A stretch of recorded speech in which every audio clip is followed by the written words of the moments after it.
কিয়ামতের ময়দানে ডেডিকেটেড এইটা আল্লাহ রাব্বুল আলামিনের সামনে এক শ্রেণীর লোক হাজির হবে, যেই মানুষেরা আল্লাহর কাছে বলতে শুরু করবে কি আফসোস আর কি আফসোস আমাদের। আল্লাহ উল্লেখ করতেছেন কোরআনুল কারীমের মধ্যে সূরা ফুরকান 28 নম্বর আয়াতের মধ্যে আল্লাহ বলছেন ওই মানুষগুলো আল্লাহর কাছে বলতে শুরু করবে ইয়া ওয়াইলাতা লাইতানি লাম আত্তাখিজ ফুলানান খলিলা লাকাদ আযাল্লানি আনিয যিকরি বা'দা ইয জাআনি ওয়া কানা আশ-শাইতানু লিল ইনসানি খাযুলা। আল্লাহ বলছেন ওই দিন এক শ্রেণীর লোক আল্লাহর সামনে আসবে, আসার পরে বুক চাপড়াবে, কপাল চাপড়াবে আর আল্লাহর কাছে বলতে শুরু করবে ইয়া ওয়াইলাতা লাইতানি, আজকে আমাদের কি আফসোস কি আফসোস, বুক ফেটে গেল আমাদের। কেন আফসোস? আল্লাহর কাছে বলবে লাম আত্তাখিজ ফুলানান খলিলা, আমি যদি উমুককে বন্ধু না বানাতাম আজকে তাহলে আমি বেঁচে যেতাম। উমুকটা কে ভাই? ওই উমুকের নাম কি? আল্লাহ রাব্বুল আলামিন এটা শূন্য স্থান বানায় রেখেছেন। আল্লাহ বলছেন তারা আফসোস করে বলবে লাম আত্তাখিজ ফুলানান খলিলা, ফুলান মানে হচ্ছে উমুক, উমুকের নাম আল্লাহ বলেন নাই। আল্লাহ বলতেছেন উমুকের দোষটা কি রে? তোর ওই বন্ধুর কারণে তুই যা আফসোস করতেছিস ওই বন্ধুর দোষ কি ছিল বলতো? সাথে সাথে সে বলতে শুরু করবে লাকাদ আযাল্লানি আনি যিকির বাদা ইয জানি, আমার কাছে কোরআনের বার্তা চলে আসছিল, আমার কাছে হকটা স্পষ্ট হয়ে গেছিল, আমার কাছে প্রকৃত সত্যটা প্রকাশ হয়ে গিয়েছিল, কিন্তু এই কপাল পোড়া এমন কপাল পোড়া ছিল সে আমাকে হেদায়েতের রাস্তা থেকে মিসগাইড করে ফেলেছে। লাকাদ আযাল্লানি আনি যিকরি বাদা ইয জানি ওয়া কানা আশ-শাইতানু লিল ইনসানি খাযুলা। আর শয়তান তো মানুষের জন্য ধোঁকাবাজ ছিল, আমি আমার বন্ধুর কারণে আজকে আমি পথহারা। এমন বন্ধু আমার অনেক আছে। প্রথম দিন যেদিন ও সিগারেট ধরাইছিল আমি বলছি এই ফাঁকে যাই বিড়ি ধরাবি, গন্ধ আমার সহ্য হয় না, কিন্তু বন্ধুত্ব বাদ দেয় নাই। ওই দোস্ত যিনি ফাঁকে যায় বিড়ি ধরাতো, একদিন 2 দিন 10 দিন একসাথে থাকার পরে 7-8 দিন পরে যখন ওই বন্ধুই সিগারেট ধরাইছে তখন দোস্তকে ডাক দিয়ে বলছে দোস্ত তোর পরে কিন্তু আমি ফার্স্ট কল। বলছি কি রে? কয়দিন আগে না তুই বললি গন্ধ সহ্য হয় না, কয় তোর সাথে থাকতে থাকতে অভ্যাস হয়ে গেছে, আর কোনো সমস্যা নাই, আগে বিড়ি খাইতো না এখন বন্ধুর খপ্পরে পরে বিড়িখোর হইছে। সব কিছু যদি আমার সামনে আসে আর আমার আল্লাহ যদি বলেন এক সন্ধ্যার হিসাব দাও, এক বিকালের হিসাব দাও, বান্দা পার পাবে না, পার পাবে না।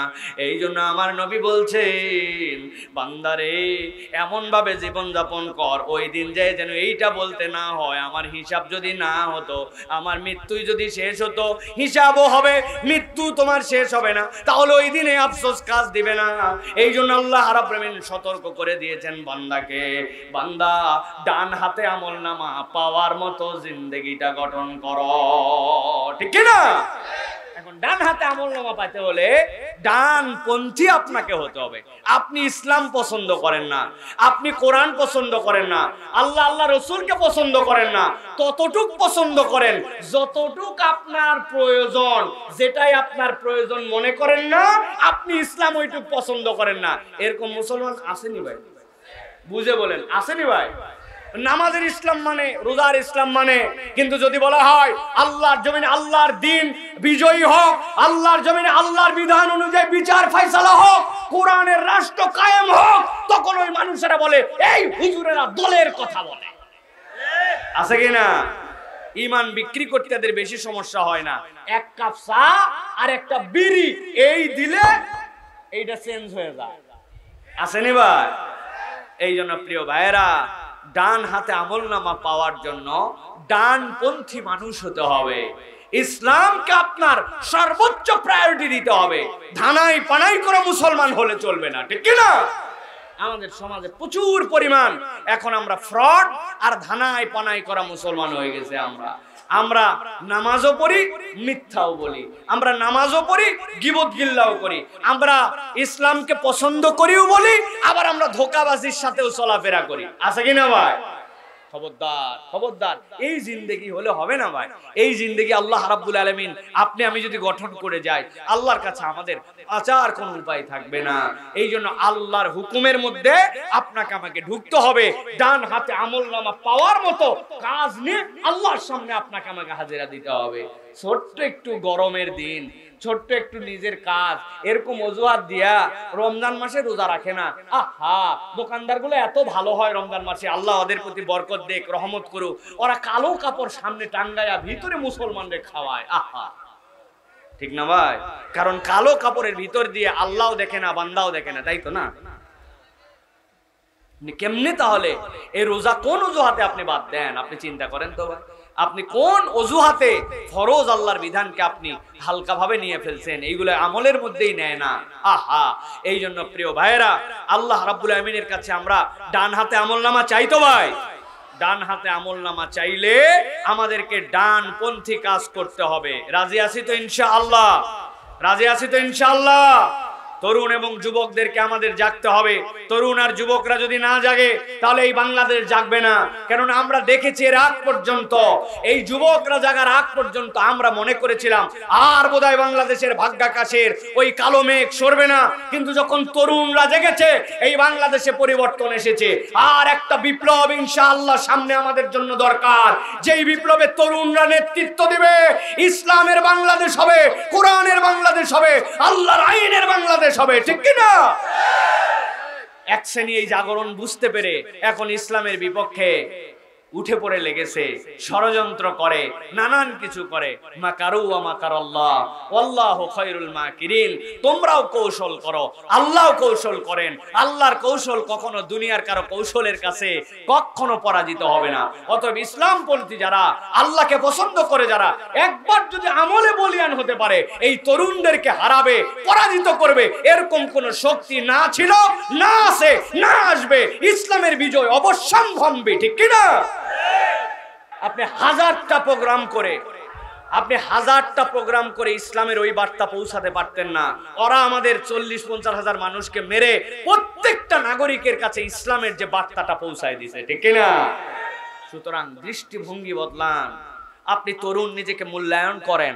মনে করেন না আমি একজন গার্মেন্টস কর্মী, আমি নরমাল একজন ব্যবসায়ী, অত শিক্ষিত না। না, আপনার ঈমান সবচেয়ে দামি। অতএব ঈমানের ডালপালাটা পুষ্প পল্লবিত করেন, ওইটাকে আপনি আমলে নেন। আপনি একজন ইসলামের মুজাহিদ হিসাবে নিজেকে গড়ে তোলেন। আগামীর বাংলাদেশে এই তরুণদের প্রয়োজন আছে কিনা? আমরা সর্বশেষ পয়েন্টে যাব এখন। কিয়ামতের ময়দানে ডেডিকেটেড এইটা, আল্লাহ রাব্বুল আলামিনের সামনে এক শ্রেণীর লোক হাজির হবে, যেই মানুষেরা আল্লাহর কাছে বলতে শুরু করবে, কি আফসোস আর কি আফসোস আমাদের। আল্লাহ উল্লেখ করতেছেন কোরআনুল কারীমের মধ্যে, সূরা ফুরকান 28 নম্বর আয়াতের মধ্যে আল্লাহ বলছেন, ওই মানুষগুলো আল্লাহর কাছে বলতে শুরু করবে, ইয়া ওয়াইলাতা লাইতানি লাম আত্তাখিজ ফুলানান খলিলা লাকাদ আযাল্লানি আনিয যিকরি বা'দা ইয জাআনি ওয়া কানা আশ-শাইতানু লিল ইনসানি খাযুলা। আল্লাহ বলছেন ওই দিন এক শ্রেণীর লোক আল্লাহর সামনে আসবে, আসার পরে বুক চাপড়াবে, কপাল চাপড়াবে, আর আল্লাহর কাছে বলতে শুরু করবে, ইয়া ওয়াইলাতা লাইতানি, আজকে আমাদের কি আফসোস, কি আফসোস, বুক ফেটে গেল আমাদের। কেন আফসোস? আল্লাহর কাছে বলবে, লাম আত্তাখিজ ফুলানান খলিলা, আমি যদি উমুককে বন্ধু না বানাতাম আজকে তাহলে আমি বেঁচে যেতাম। উমুকটা কে ভাই? ওই উমুকের নাম কি? আল্লাহ রাব্বুল আলামিন এটা শূন্য স্থান বানায় রেখেছেন। আল্লাহ বলছেন তারা আফসোস করে বলবে, লাম আত্তাখিজ ফুলানান খলিলা, ফুলান মানে হচ্ছে উমুক, উমুকের নাম আল্লাহ বলেন নাই। আল্লাহ বলতেছেন উমুকের দোষটা কি রে? তোর ওই বন্ধুর কারণে তুই যা আফসোস করতেছিস ওই বন্ধুর দোষ কি ছিল বলতো। সাথে সাথে সে বলতে শুরু করবে, লাকাদ আদাল্লানি আনি যিকির বাদা ইয জানি। আমার কাছে কোরআনের বার্তা চলে আসছিল, আমার কাছে হকটা স্পষ্ট হয়ে গেছিল, আমার কাছে প্রকৃত সত্যটা প্রকাশ হয়ে গিয়েছিল, কিন্তু এই কপাল পোড়া এমন কপাল পোড়া ছিল, সে আমাকে হেদায়েতের রাস্তা থেকে মিসগাইড করে ফেলেছে। লাকাদ আদাল্লানি আনি যিকরি বাদা ইয জানি ওয়া কানা আশ-শাইতানু লিল ইনসানি খাজুলা। আর শয়তান তো মানুষের জন্য ধোঁকাবাজ ছিল। আমি আমার বন্ধুর কারণে আজকে আমি পথহারা। এমন বন্ধু আমার অনেক আছে। প্রথম দিন যেদিন ও সিগারেট ধরাইছিল, আমি বলছি এই ফাঁকে যাই বিড়ি ধরাবি, গন্ধ আমার সহ্য হয় না, কিন্তু বন্ধুত্ব বাদ দেয় নাই। ওই দোস্ত যিনি ফাঁকে যায় বিড়ি ধরাতো, একদিন 2 দিন 10 দিন একসাথে থাকার পরে 7-8 দিন পরে যখন ওই বন্ধুই সিগারেট ধরাইছে, তখন দোস্তকে ডাক দিয়ে বলছে, দোস্ত তোর পরে কিন্তু আমি ফার্স্ট কল। বলছে কি রে, কয়দিন আগে না তুই বললি গন্ধ সহ্য হয় না? কয় তোর সাথে থাকতে থাকতে অভ্যাস হয়ে গেছে, আর কোনো সমস্যা নাই। আগে বিড়ি খাইতো না, এখন বন্ধুর খপ্পরে পরে বিড়ি খোর হয়েছে। এরকম লোক এলাকায় নাই। আন্দাজি কথা বলেন, এরকম লোক আর নাই বললেই চলে। কেননা এইটা বহু আগে শেষ, এখন হয়েছে গাঁজাখোর, ঠিক কিনা? বলছে দোস্ত আর কত বিড়ি খাবি, সামনে একটা পূজা পার্বণ, সামনে একটা ঈদ বলে আসে না, তুই অপেক্ষা কর, আমি মাল নিয়ে আসতেছি, তুই একটা বিড়ির ভিতর থেকে খালি মাল বাইর করে ফেলা। ও বিড়ির থেকে ঠোকা দিয়ে মাল বাইর করছো, এটা পুড়িয়া নিয়ে আসছে, আইসে ছোট ছোট করে কাইটে ওর মধ্যে ঢুকায় দিয়ে 2 জন মিলে টানে, আর ঘোষণা দেয়, এক টানেতে যেমন তেমন, 2 টানেতে রাজা। গাজীপুর অঞ্চলে উহার নাম গাঁজা, আছে না ভাই? আবার বাংলাদেশে একটা সরকারি গাঁজার মেলা হয়, মেলার নাম কে বলতে পারবেন? আহা হা, বলছে যে এটা গাঁজা বলবে সে এখনো মানুষও হতে পারে নাই, এটার নাম সিদ্ধি। ওরে শয়তান, ঠিক কিনা? ডাইরেক্ট আপনি মাদকের মেলা বানাচ্ছেন, যুবকদেরকে বিভ্রান্ত করতেছেন। আমার মাহফিল ওই দিন কুষ্টিয়াতে ছিল, কুমারখালীতে। আমি আমার বাপ দাদার জন্মে রাস্তায় মোটামুটি দাগ একটা আচ্ছা মতো দিয়া, এরপরে আবার বোতল টোতল তুলে উল্টা দিকে দিয়া এবার কুমিল্লার দিকে রওনা দিছে।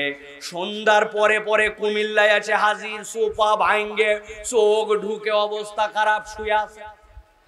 লোকজন বলছে কিরে মুসনা, তুই না ঢাকা রওনা দিয়ে দিলি, চলে গেলি, আবার এখন কি জন্যই সন্ধ্যার পরে কুমিল্লায়? বলছে আমার কথা বলার মতো সময় নাই, শরীরের অবস্থা ভালো না, তবে পাগলা আমি না, আজকে মুসনার যা করা লাগবে ওইটুকু করে তবেই মুসনা কুমিল্লায় আসছে। কি করে আসছিস ভাই? রওনা দিছিলাম ঢাকা যাব, দেখলাম মধ্যাহ্ন পার হয়ে গেছে, অর্ধেক নাকি রাস্তা পার হয় নাই, সূর্য ডুবার আগে আমি পৌঁছাতে পারবো না। এই জন্য যেই পর্যন্ত গেছিলাম ওইখানে সুন্দর করে দাগ দিয়া মরদ আজকে কুমিল্লায় ব্যাক করে আসে। আল্লাহ বাঁচালে আগামীকালকে সকালে যেখানে দাগ দিছি ওখান থেকে ঢাকা। বুঝে থাকলে বলেন তো, আগামীকালকে সকালে যদি ওইখান থেকে ঢাকা রওনা দেওয়ার নিয়ত করে, আর এই খেলা যদি প্রত্যেক দিন চলে, আর এইভাবে যদি কিয়ামত পর্যন্ত হায়াত পায়, তাহলে কি এই মুসনা কোনোদিন ঢাকার মুখ দেখবে? যারা বললেন না বুঝেন নাই মনে হয় দেখবে। তাহলে চিন্তা করেন মুসনা কেইসা পাগল, কত একটা আজগবি পাগলা এই জগতে আছে। এবার একটু নিজের দিকে তাকান।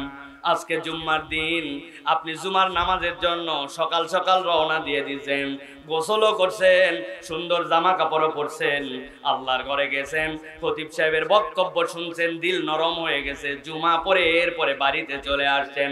আপনি জান্নাতের দিকে কতখানি আগায় গেছেন, কিন্তু আসরের আজান হয়ে গেছে, আপনি আসরের নামাজে মসজিদে যান নাই, মাগরিব আপনাকে টানে নাই, এশা টানে নাই, আপনি ওয়াক্তের ফরজ বাদ দিছেন, জুমার নামাজ কেবল ধরে রাখছেন। জুমার নামাজ পড়ে আপনি জান্নাতের দিকে কতখানি আগালেন, আর ওয়াক্তগুলা বাদ দিয়া আপনি জাহান্নামের দিকে কত দূর গেলেন? বুকে হাত দিয়ে হিসাব মিলান। আসল পাগলা মুসনা না, মুসনার থেকে বড় পাগলা আমরা। আমার আল্লাহ রাব্বুল আমিন বলছেন, রব্বানা আবসারনা ওয়া সামি'না ফারজি'না না'মাল সালিহান ইন্না মুকিনুন। ওই দিন যাওয়ার পরে মানুষেরা বলবে আল্লাহ সব দেখে ফেলছে, আল্লাহ সব বিশ্বাস হয়ে গেছে, চোখের সামনে সব পেয়ে গেছে, আল্লাহ আমাকে একটু দুনিয়ায় ফেরত পাঠাও, আবার একটু আমল করতে চাই। আল্লাহ বলছেন ও আমার আদরের গোলাম, ওই দিন আর দুনিয়ায় ফেরত আসা যাবে না, কিন্তু আমার একটা বান্দাকে আমি জাহান্নামে দেখতে চাই না। আমি দেখতে চাই আমার বান্দারা জান্নাতের প্রতীক হোক। এই জন্য আমি অগ্রিম জানায় রাখলাম, পুঁজি বাড়ায় আয়, ওই দিন যাওয়ার পরে ফেরত আসা যাবে না। ঠিক না? তাহলে আমাদের নামাজ কালামে মনোযোগ বাড়ানো লাগবে কিনা? মা বোনদের পর্দা পুশিদা করা লাগবে কিনা? মিথ্যা কথাটা বাদ দেওয়া লাগবে কিনা? আমার আল্লাহ রাব্বুল আলামিন বলছেন সাবধান হও। তাহলে 1 নম্বর ওই দিন আফসোসের কারণ হবে, দুনিয়ায় যেতে চাই আমল বাড়ানোর জন্য, কিন্তু দুনিয়ায় আর ফেরত আসা যাবে না। ঠিক কি না? মনে থাকবে তো এই পয়েন্ট। এবার চলেন 2 নম্বরে। আল্লাহ রাব্বুল আমিন বলছেন এক শ্রেণীর লোকের যখন বিচার হয়ে যাবে, বিচার হওয়ার পর মানুষ আল্লাহর কাছে আফসোস করতে শুরু করবে, তারা দ্বিতীয় শ্রেণী। কি কারণে আফসোস করবে? কেন তাদের ওই দিন আফসোস হবে? আল্লাহ বর্ণনা করতেছেন, আল্লাহ কোরআনে বলছেন ইন্না আনজারনাকুম আযাবান করিবান ইয়াওমা ইয়ানজুরুল মারউ মা কদ্দামাত ইয়াদাহু ওয়া ইয়াকুলুল কাফিরু ইয়া লাইতানি কুনতু তুরাবা।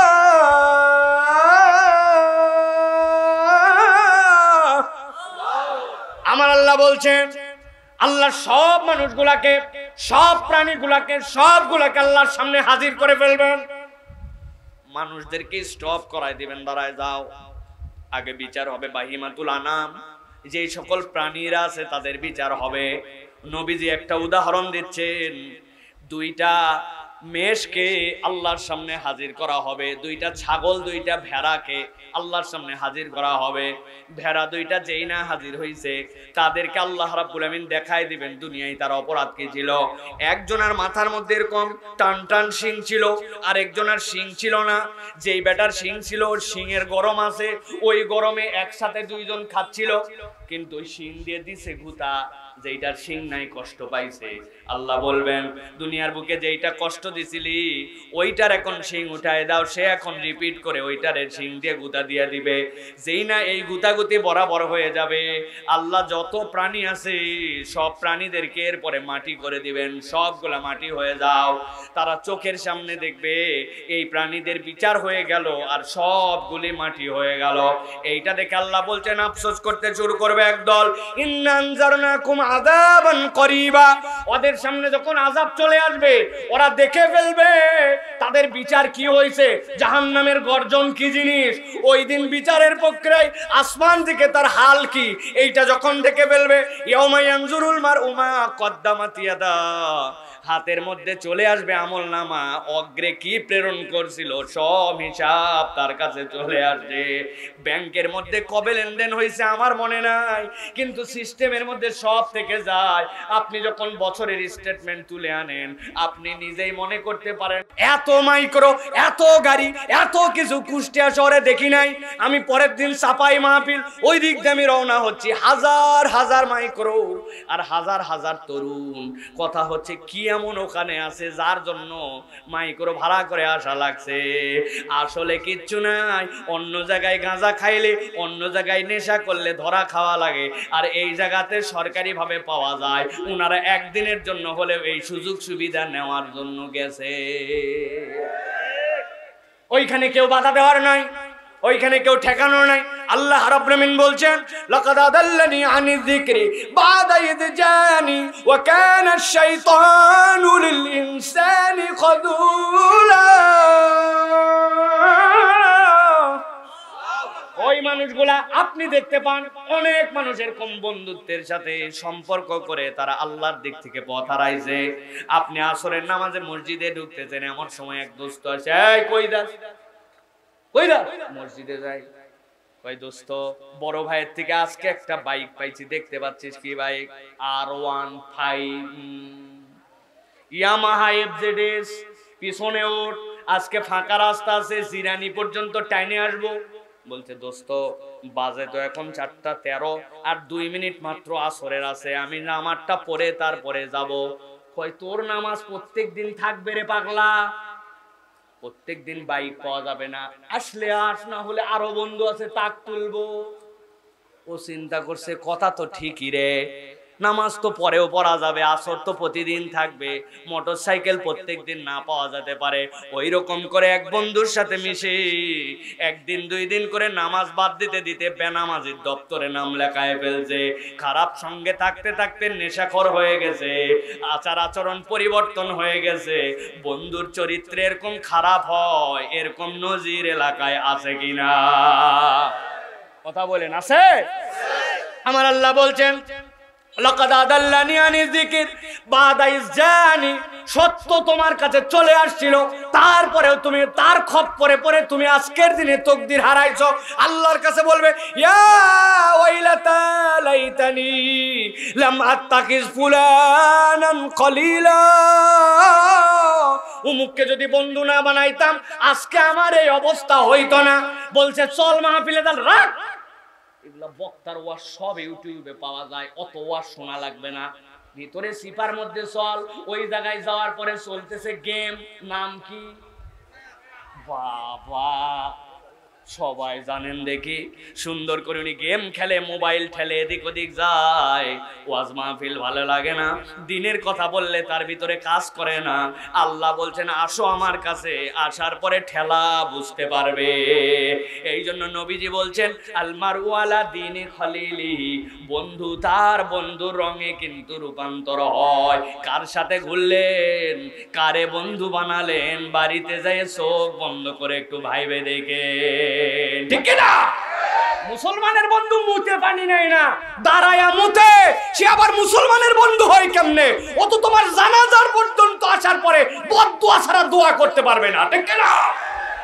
ও তোমার জানাজায় আসবে, আসার পরে ডান হাতের উপরে বাম হাত দেওয়া লাগবে কিনা তা জানে না, সূরা ফাতিহা মাতেও পড়া লাগবে না, আল্লাহ বাঁচাইছে জোরে পড়া লাগে না, তাছাড়া সব লোক জানে ফেলতো, ও কিচ্ছু পড়ে নাই, খালি মুসাই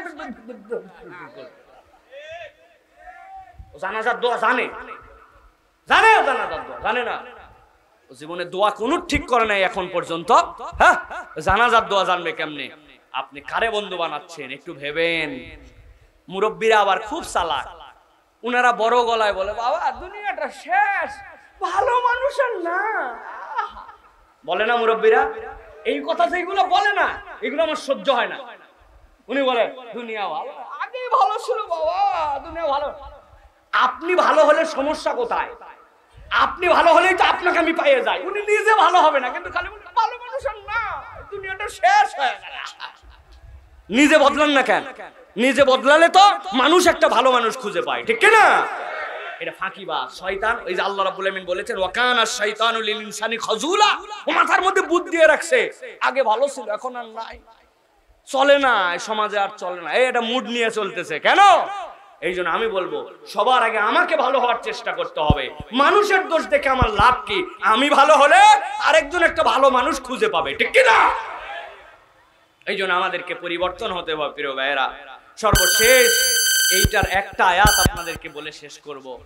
এই আগ পর্যন্ত যতগুলো আফসোস করছে ওখানে কোনো বিচার ছিল না এরপরে, কিন্তু এই একটা আফসোসের কারণে আল্লাহ রাসূল চেতে যাবেন, ওই দিন রেগে যাবেন। আল্লাহ বলতেছেন আমার হাবিব ওই মানুষগুলা যখন বলবে লাম্মা তাখিজ ফুলানান খলিলা, আল্লাহ নবী তখন বলবেন আল্লাহ আমার একটা কথা আছে। কি কথা? আল্লাহ বলছেন নবীর কথাটাও জানায় রাখলাম। وقال الرسول يا رب إن قوم اتخذوا هذا القرآن مهجورا। আল্লাহ এই কোরআনের বার্তা রাত 12টা পার হয়ে গিয়েছিল। জামিয়া আরবিয়া আয়েশা সিদ্দিকা রাদিয়াল্লাহু তাআলা আনহা মহিলা মাদ্রাসার উদ্যোগে পুরুষদের জন্য ওয়াজ আয়োজন করা হয়েছিল। তাদের কাছে গভীর রাত পর্যন্ত কোরআনের বার্তা তুলে ধরা হয়েছিল। তারা মুগ্ধ হয়েছিল, কষ্ট করে ঘন্টার পর ঘন্টা বসেছিল। কিন্তু আল্লাহ এই কওম কোরআন আসার পরে ইত্তাখাযু হাযাল কুরআনা মাহজুরা, এই কোরআনকে আর কোরআনের বিধানকে খেল তামাশা হিসাবে নিয়েছিল। আল্লাহ বলার জন্য বলেছে, আল্লাহ আমি বিচার দিলাম, কেবলমাত্র ওই বন্ধু খারাপের জন্য বিচার নয়, আমি আল্লাহর পক্ষ, আমি নবীর পক্ষ থেকেও তার জন্য ডবল ডবল আমি মামলা দিয়ে দিলাম। যেই নবী সিজদায় পড়ে যাবেন, ওই নবী আল্লাহর কাছে প্রশংসা করবেন, আল্লাহ বলবেন ইরফা রাসাকা ইয়া হাবিবি, আপনি মাথা উঠান, আপনি শাফাত করেন, যার ব্যাপারে শাফাত করবেন আমি আল্লাহ তার সুপারিশ গ্রহণ করব। ওই নবী যদি আপনার আমার বিপক্ষে চলে যায়, ওই দিন যদি আল্লাহর কাছে বিচার দিয়ে দেয়, এই উম্মতের কি বাঁচার আর কোনো উপায় থাকবে? অতএব আমার ভাইয়েরা, আমার প্রিয় মোহাব্বতের দিনের ভাইয়েরা, কোরআনের যে বিধানই শুনি না কেন, আজকের থেকে কেবল শোনা শেষ, আজকের থেকে নিয়ত করতে হবে আমরা প্রত্যেকটা ক্ষেত্রে আমল শুরু করব, ঠিক কি না? তাহলে কি নামাজ বাদ দেওয়ার থাকা যাবে ভাই? ফজরের সময় কি ঘুমানোর উপায় আছে আর ভাই? যেমনি ওঠা লাগবে তেমনি উঠতে হবে। উঠতে পারি না এটা কোনো অজুহাত নয়। ইমাম সাহেবের কাছে নাম্বার দিয়ে আসেন, ফোন দিবে, যেই লোক নামাজি বন্ধু তার কাছে খবর দেন, তুই আমার গায়ের মধ্যে পানি ঢালে উঠবি, প্রয়োজনে আমাকে হাঁকায়া বাড়ি লাগাবি, পাছা জানি লাল হয়ে যায়, তাও উঠানো লাগবে, উঠাই লাগবে আমার। আপনি যদি এইটাকে আমল বানাতে চান তাহলে উপায় আপনার আছে। আর আপনি যদি খালি বলেন উঠতে পারি না, তাহলে কিয়ামত হয়ে যাবে, উঠতে পারবেন না, ঠিক কি না? এইটা আপনাকে তাহলে করতে হবে। মুখ থাকবে, মিথ্যা কথা আর বলা যাবে না, গালি দেওয়া যাবে না। পুরুষ মানুষ কেমনে দাড়ি কাটে, আল্লাহু আকবার, এইটা তো কোনো পুরুষের চরিত্রই হতে পারে না। আল্লাহ পুরুষকে আলাদাই করছেন এই দুই একটা সৌন্দর্য দিয়ে। নারীর মুখে দাড়ি ওঠে না, পুরুষের দাড়ি ওঠে। আল্লাহ তোমার কথা আজকের থেকে শুনে ফেললাম, ইত্তাখাযু হাযাল কুরআনা মাহজুরা, আমি ওই দলের মধ্যে নাই। আল্লাহ আমি আজকের থেকে সুন্নতের পাবন্দ হলাম, টাকনুর নিচে কাপড় যায় বাদ দিলাম, এটার মধ্যে কোনো সৌন্দর্য নাই, কেটে ফেলে দিয়া এইটা উঠায়া আমি ইসলামের দিকে ধাবিত হয়ে গেলাম, আল্লাহ আল্লাহ রাসূলের পক্ষের মানুষ হয়ে গেলাম। এটার জন্য আলাদা আল্লাহর ওলি হতে হয় না। নামাজ কালামটা ঠিক করেন, বাবা মায়ের কথা শোনেন, হারাম সম্পর্ক ছেড়ে দেন, চোখের গুনাহ বাদ দেন, দেখবেন আপনার জীবনটা সুন্দর হয়ে গেছে। আপনি নিজেই অনুভব করতে পারবেন আমি একটা পবিত্রতার জিন্দেগি যতন করতেছি। সুবহানাল্লাহ। বেটা দাঁড়ায় মুখে পানি নেয় না, ওর পবিত্রতার অপবিত্রতা, ওর মধ্যে আর কুত্তার মধ্যে বেসিক পার্থক্য কি বলেন তো ভাই? পার্থক্য আছে? হ্যাঁ আছে। আন্দাজি কথা বলেন না। কুত্তা সবসময় বাইর করে রাখে আর ওই খালি ঢাকায় রাখে, এইটুকু পার্থক্য। একই চরিত্র দুইজনের। মুসলমান তো এটা করতে পারে না। আবার বলে হুজুর এমন প্যান্ট পরছি কি করব ভাই? আমি বললাম ভাই এই প্যান্ট কি আসমান থেকে আইছে ভাই? তুমি নিজে নিজে বানায় নিছো, সুতরাং তোমাকে নিজে নিজে চেঞ্জ হতে হবে ভাই। পরিবর্তনের সময় এখনই। পরিবর্তনের সময় প্রত্যেক দিন আসে না, দিলে প্রত্যেক দিন কথা দাগ কাটে না, কোন দিন কোন কথা হেদায়েতের জন্য যথেষ্ট হয়। অথবা আজকে আমরা এটাকে অপরচুনিটি মনে করি। রাত গভীর হয়ে গেছে, 12টা পার হয়ে, 12:15 পার হয়ে গেছে, এতগুলা মানুষ এই জায়গায় বসে আছেন, এটা সস্তা কথা না। 1.5 ঘন্টায় মানুষগুলা দাঁড়ায় থাকলো, আমি হলেও হয়তো দাঁড়ায় থাকতে পারতাম না। আল্লাহু আকবার। তাহলে আমরা পরিবর্তন হব তো ইনশাআল্লাহ। আল্লাহ আমাদের আজকের আয়োজনকে কবুল করেন, আল্লাহ আমাদের আজকের আশা বসাকে কবুল করেন, বলেন আল্লাহুম্মা আমিন। আমরা সকলে দোয়া করে তারপরে যাব ইনশাআল্লাহ। 1-2 মিনিট লাগবে, পারবেন তো ইনশাআল্লাহ? প্রিয় ভাইরা, এত বড় আয়োজন আমাদের মাদ্রাসা, যেটা আলহামদুলিল্লাহ শুনে খুশি হয়েছি। মেয়েদের ডে কেয়ার সিস্টেমে দাওরা হাদিস পর্যন্ত আমার মায়েরা বোনেরা তাদের মেয়েদেরকে পাঠাচ্ছেন, এখানে আলেম ওলামা হচ্ছেন, ভাইরা উদ্যোগ নিয়েছেন। ক্লাসরুমগুলো দেখে অবাক লাগবে। ঢাকার একটা ক্লাসরুমের ভিতরে এত সুন্দর আর্ট করা না, ছাদ থেকে শুরু করে ভিতর প্রত্যেকটা জিনিস তাদের সাধ্যের মধ্যে সুন্দর করে করার চেষ্টা করেছেন। এরকম আয়োজনে অনেক খরচ হয়, ওনারা আমাকে বলেনও নাই যে এটার জন্য আপনাদেরকে সহযোগিতা করতে হবে, বলতে হবে, কিন্তু আমাদের দিলের মধ্যে অনেক সময় আশা থাকে, আর এইটা কেমনে খরচ করলাম। সব যখন চলে আসে আল্লাহ বলছেন ওই রকম ভাবে তাদের সামনে সব হিসাব চলে আসবে। যেই না চলে আসবে ভয় পেয়ে যাবে, ঘাবড়ায় যাবে, তারা আল্লাহর কাছে বলতে শুরু করবে, ইয়াকুলুল কাফিরু ইয়া লাইতানি কুনতু তুরাবা। ওই যে প্রাণীরা যেরকম করে মাটি হয়ে গেল, আমরা যদি মাটি হইতে পারতাম বড় বেশি ভালো হতো। ও তরুণেরা, ও যুবকেরা, ও ইমানদারেরা, যারা কোরআনকে বিশ্বাস করেন, আল্লাহকে বিশ্বাস করেন, বুঝে থাকলে বলেন, আল্লাহ যখন মৃত্যুকে জবাই করে দিবেন আর আপনার আমার মৃত্যু নাই, আল্লাহর হিসাব যখন হবে, ওই সময় যদি মাটি হতে চায়, এই মাটি কি ওই দিন আর হওয়া যাবে? হওয়া যাবে? তাহলে এই মানুষরা মাটি হতে চাইলো কেন? এই মানুষেরা মাটি হতে চাইলো কেন না? ওই মানুষগুলা দেখছে সামনে তার জন্য কি পাঠানোর কথা ছিল, এইটার ব্যালেন্সে চেক এন্ড ব্যালেন্স করে নাই। চাকরি থাকতেও পারে, নাও থাকতে পারে, ফিক্সড ডিপোজিট একটু একটু করে জড়ো করে রেখেছে। চাকরির ফান্ডের থেকে পিএফ নামে আপনার 15% করে বেতন কেটে রেখেছে। আপনার ভবিষ্যতের সবকিছুর আয় ব্যয়ের হিসাব আছে। কিন্তু ওই দিনে যাওয়ার পরে আল্লাহর আযাব থেকে কেমনে বাঁচবো, রব্বুল আমিনের সামনে কেমনে দাঁড়াবো, ওইটা নিয়ে যার কোনো চিন্তাই নাই। মিথ্যার পরে মিথ্যা তার জিন্দেগি, হারামকে তার কাছে কোনো কিছুই মনে হয় না। আল্লাহর দ্রোহিতা, আল্লাহর হুকুম থেকে বরখেলাপের জিন্দেগি, তার মধ্যে একটুকু প্রভাব পড়ে না। আল্লাহ বলতেছেন ওই মানুষটা ওই দিন যাওয়ার পরে বিপদে আটকায় যাবে। ওর আফসোসের কারণই হবে ভবিষ্যতের জন্য পাঠানোর কথা ছিল কি, আজকে আসার পরে দেখি আমলনামার মধ্যে আসলে কিচ্ছু নাই।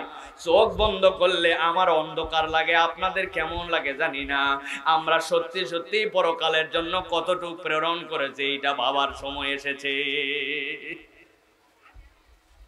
আমার আল্লাহ রাব্বুল আমিন বলছেন ওই মানুষের আল্লাহর কাছে বলবে, ইয়াকুলু ইয়া লাইতানি কদ্দামতু লিহায়াতি ফায়াউমাইযিল লা ইউআযিবু আযাবাহু আহাদ ওয়া লা ইউসিকু ওয়াসাকাহু আহাদ। আল্লাহ বলছেন ও দুনিয়ার মানুষ, আল্লাহ যত ধরনের ভয়ঙ্কর কথা কোরআনে বলেছেন এটা আমার কাছে অন্যতম ভয়ঙ্কর।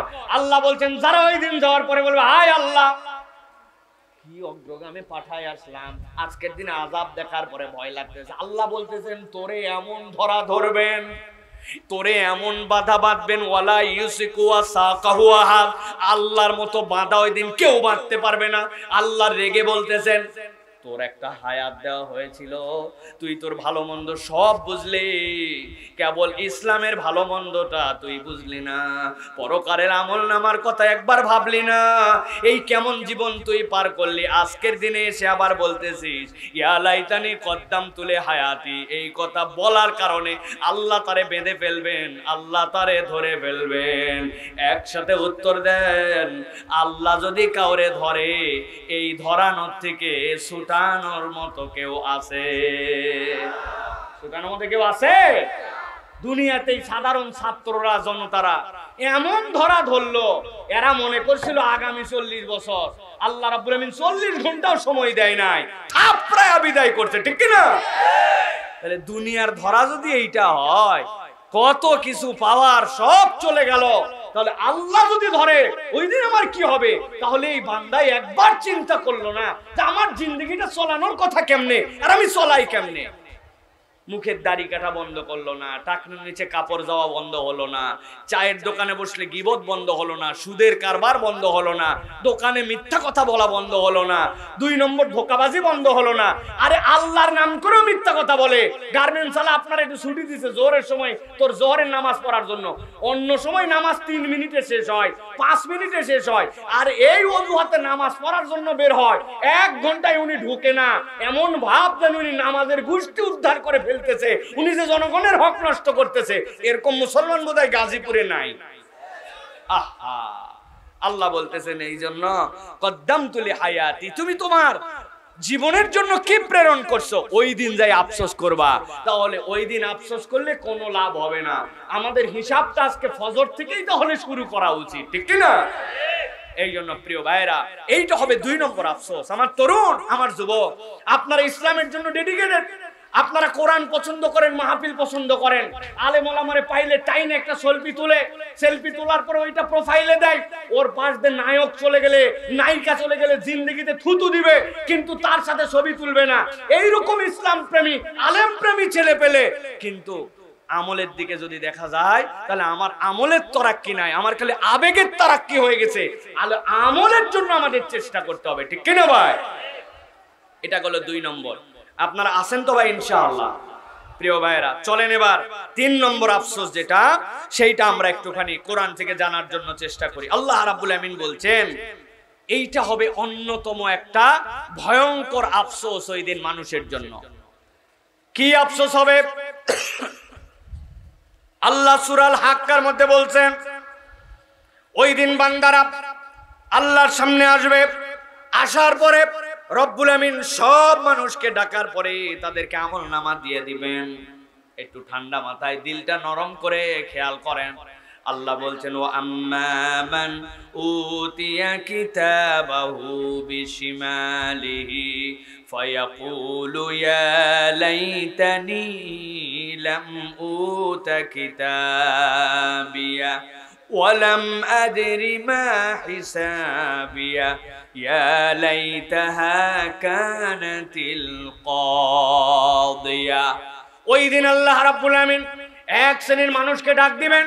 ডাক দেওয়ার পরে বলবেন, ও বান্দারা, তোদের আমলনামা ধর। ওদের আমলনামাগুলা ডান হাতে দিয়ে দেওয়া হবে। যেই না আমলনামা ডান হাতে পেয়ে যাবে, আল্লাহ বলছেন তারা এমন খুশি হবে, ওয়ায়ানকলিবু ইলা আহলিহি মাসরুরা।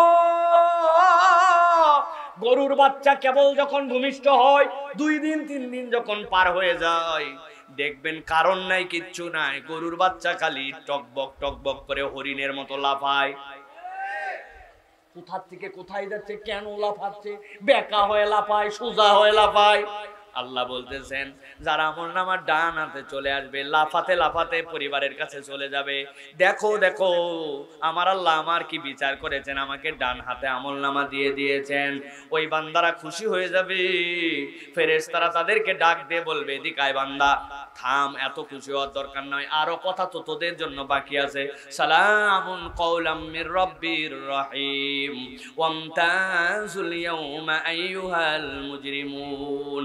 আল্লাহ বলছেন, একদল লোককে সালাম দিয়ে দেওয়া হবে, আর ওই মানুষগুলাকে মুজরিমদের থেকে আলাদা করে দেওয়া হবে।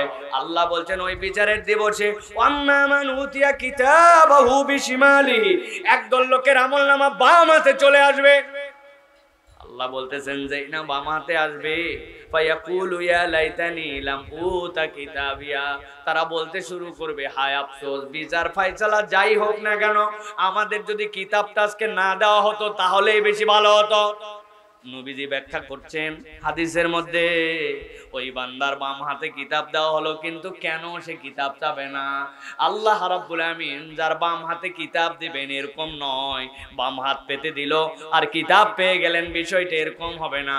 বরং যার বাম হাতে কিতাব দেওয়া হবে, হাদিস বলতেছে তার হাতটাকে বাম দিক থেকে পিছন দিকে নিয়ে যাওয়া হবে, যাওয়ার পরে হাত টেনে বড় করে তার পিছন দিক থেকে বুক ছিদ্র করে সামনের দিকে হাত বের করে দেওয়া হবে। যেই না তার হাত বুক ছিদ্র করে সামনে বের হবে, এত কষ্ট, এত কষ্ট। ওই বান্দা বলবে, আল্লাহ বিচার ফায়সালা যাই হোক, ফায়াকুলু ইয়া লাইতানি লাম উতা কিতাবিয়া, আমাদের যাই হোক না কেন, আমাদের যদি কিতাবই দেওয়া না হতো, ওই বাম হাতে কিতাব পাওয়াটা স্বয়ং একটা আযাব হবে। আল্লাহর কাছে তারা বলতে শুরু করবে, ওয়ালাম আদরি মা হিসাবিয়া, আমাদের যদি হিসাব না হতো, ইয়া লাইতাহা কানাতিল কাদিয়া, আমাদের জন্য যদি মৃত্যুই সব কিছুর শেষ হয়ে যেত কতই না ভালো হতো। বুঝে থাকলে বলেন তো, এই যে আমরা ঘুমায় যাব, মৃত্যু হবে, এই মৃত্যু দ্বারা কি আমাদের শেষ হবে? আমাদের কি হিসাব হবে না হবে না? আল্লাহ বলতেছেন, ওই দিনকে ভয় করো, যে এই দিন তোমার আমলনামা বাম হাতে আসতে পারে। সুতরাং বাম হাতে আমলনামা আমার যেন না আসে, এইটার জন্য আমার মেন্টালি প্রিপারেশন এখন থেকে নিতে হবে, আমলের জিন্দেগিতে রূপান্তর করতে হবে। আল্লাহ কোরআনুল কারীমের মধ্যে বলে দিয়েছেন, ওয়াম্মা মান উতিয়া কিতাবাহু ওয়ারা যাহরি ফাসাউফা ইয়াদউ সুবুরা। এই আমলনামা বাম হাতে মানে কেবল বাম নয়, পেছন থেকে তোমার ভেদ করে যখন আমলনামা আসবে, বান্দা ওই দিন বড় বিপদ হয়ে যাবে রে। ওই দিন এখনো আসে নাই, কিয়ামত এখনো হয় নাই, আল্লাহ তোর বান্দাকে বাঁচায় দিতে চায়। অতএব বান্দা আল্লাহরে ভয় করে এখন থেকে যেন ডান হাতে আমলনামা আসে সেই চিন্তা কর। আল্লাহর নবী তো আরো ভয়ঙ্কর কথা বলেছেন, কোন বান্দা যদি মনে করে আমার আমলনামা আমাকে কেবল পড়তে দেওয়া হচ্ছে, তাহলে বোধহয় আমি বেঁচে গেলাম, না, তাহলে সে ভুল করবে। আল্লাহ কোরআনে বলেছেন যেই মানুষগুলাকে বলা হবে ইকরা কিতাবাক কাফা বিনাফসিকাল ইয়াউমা আলাইকা হাসিবা, আল্লাহ যদি কাউকে বলেন কিতাব পড়, তার মানে ওই বান্দা ধরা খেয়ে যাবে। আল্লাহ যাদেরকে কেবল বাঁচাবেন, এই জন্য নবীজি সাল্লাল্লাহু আলাইহি ওয়াসাল্লাম বলছেন আল্লাহুম্মা হাসিবনি হিসাবান ইয়াসীরা। হিসাবান ইয়াসীরের ব্যাখ্যায় মুহাদ্দিসিনে কেরাম বলেছেন আল্লাহ তুমি আমাকে বিনা হিসাবে জান্নাত দাও। হিসাব চাইলে বান্দা এক সকাল আর এক বিকালের হিসাব দিতে পারবে না। এত বড় দাড়িওয়ালা হুজুর, আপনি মনে করছেন সলিড হুজুর, বাপরে বাপরে মুত্তাকি বান্দা, কিন্তু উনার সামনে দিয়ে একজন মহিলা চলে গেছে। শয়তানের ওয়াসওয়াসায় তার অন্তরের ভিতরে এমন কিছু জাগ্রত হয়েছে, ওইটা যদি হুজুরের কপাল দিয়া, দাড়ি পাকা মুরব্বির কপাল দিয়ে লেখা হতো, মানুষ তার দিকে সালাম তো দূরের কথা, জুতা দিয়েও তার দিকে নিক্ষেপ করতো না। চিন্তা করতো আমার জুতার অপমান করা হবে। এই লোকের মনে এই খারাপ হতে পারে। আপনার আমার মনের মধ্যে এরকম কল্পনা, এরকম খারাপ দিক, এরকম গোপন গুনাহ আছে কিনা? আহা, আমার বাথরুমের গুনাহ, আমার পার্সোনাল ঘরের গুনাহ, আমার মোবাইলের গুনাহ, আমার চোখের গুনাহ, আমার কানের গুনাহ, আমার কল্পনার মধ্যে যা নেওয়া লাগবে না তার গুনাহ, আমার বাহিরের এক রূপ ভিতরের এক রূপ, এই